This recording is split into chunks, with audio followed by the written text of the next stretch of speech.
আজকে আপনাদের সঙ্গে আমি ডক্টর এস.বি. চৌধুরী, মেডিসিন বিশেষজ্ঞ,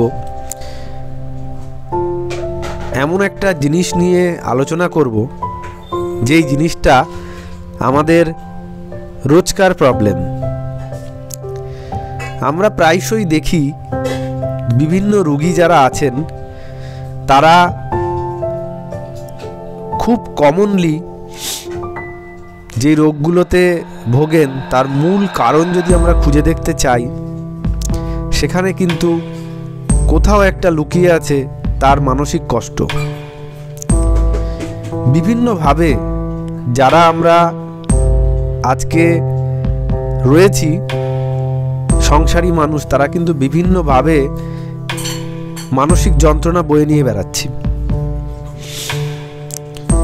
আজকে আমরা দেখতে পাই যে এগুলোর আউটবাস্ট হয় বা এগুলো তখনই প্রকাশ পায় যখন কেউ আত্মহত্যা করে বা যখন কোনো ডিভোর্স হয় বা যখন কেউ বাড়ি ছেড়ে চলে যাচ্ছে, তখন তার আউটবাস্টটা আমরা দেখতে পাই।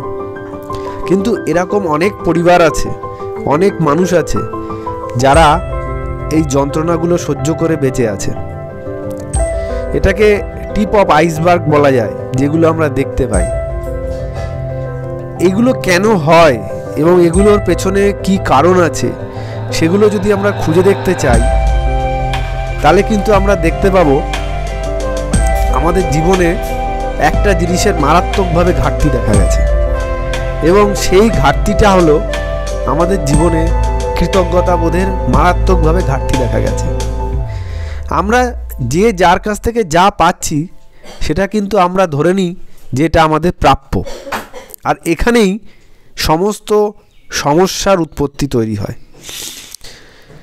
আমাদের প্রচণ্ড রকমের অসন্তোষ তৈরি হয় মনের মধ্যে, প্রচণ্ড রকমের অসন্তোষ। আমরা যেটুক পাই সেটুকের প্রতি আমরা কৃতজ্ঞতা যদি বোধ না প্রকাশ করি, তাহলেই কিন্তু আমাদের নানান রকমের প্রবলেম তৈরি হয়। হাজব্যান্ড যদি বাড়ি এসে ভাবে যে তার ওয়াইফ যেগুলো করছে সেগুলো তার প্রাপ্য, তার জন্য যদি আমরা কৃতজ্ঞতা প্রকাশ না করি, ওয়াইফ যদি ভাবছে যে হাজব্যান্ড যা করছে সারাদিন বাইরে থেকে বাইরের জগতে কাজ করে আসছে, সেগুলো তার করাটা তার কর্তব্য, তার জন্য যদি কৃতজ্ঞতা প্রকাশ না করে, তাহলে কিন্তু স্বামী স্ত্রীর সম্পর্কের মধ্যে অবনতি ঘটবে।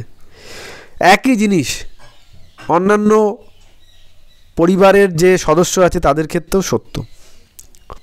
প্রত্যেকের জন্য যেটুক করা হচ্ছে, যে যার কাছ থেকে যা পাচ্ছেন, এতে যদি আপনারা সকৃতজ্ঞ না হন, তাহলে কিন্তু আপনাদের সেই সম্পর্কের অবনতি ঘটবে।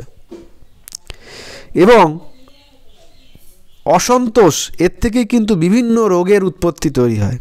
আমরা কিছুতেই সন্তুষ্ট হতে পারছি না বিভিন্ন কারণে। এই যে অসন্তুষ্টি, এর থেকেই মনের মধ্যে ইরিটেশন তৈরি হয়, অ্যাংজাইটি তৈরি হয়, মনে দুঃখ তৈরি হয়, স্যাডনেস, ডিপ্রেশন তৈরি হয়। সমস্ত নন কমিউনিকেবল ডিজিজ, যেগুলো একজনের থেকে আরেকজনের মধ্যে ইনফেকশাস ডিজিজ নয়, ছড়িয়ে পড়ে না, প্রেশার, সুগার, থাইরয়েড, কোলেস্টেরল, এগুলোর অনেক গভীরে যদি আমরা যাই, তাহলে এগুলো কিন্তু মানসিক একটা কম্পোনেন্ট থাকে।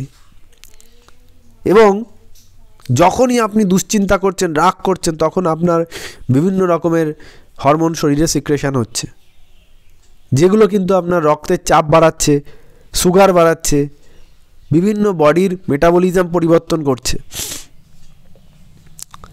আপনারা এটা ভাবছেন এটা একটা রোগ, কিন্তু এটা জীবনযাত্রার আপনাদের ভাবনা চিন্তার সামান্য পরিবর্তনের মাধ্যমে আমরা এই রোগ অনেক অংশে কমাতে পারি।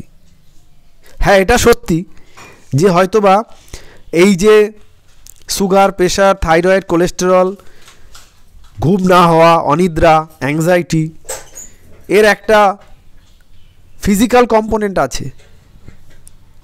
কিন্তু এটাও সত্যি যে এই রোগগুলি তখনই বাড়াবাড়ি হয় যখন কিনা এর সঙ্গে মানসিক কম্পোনেন্ট বা মেন্টাল কম্পোনেন্ট যোগ হয়।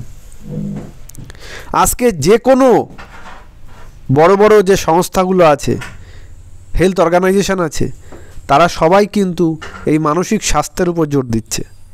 সুতরাং আমাদেরকেও কত কি জীবনে পেলাম তার থেকে বড় কথা, কে কোথায় আছি তার থেকে বড় কথা, সন্তুষ্টি রাখাটা খুব জরুরি। যত আপনি জীবনের প্রতি, নিজের প্রতি সন্তুষ্ট থাকবেন, তত কিন্তু আপনার রোগ কম হবে।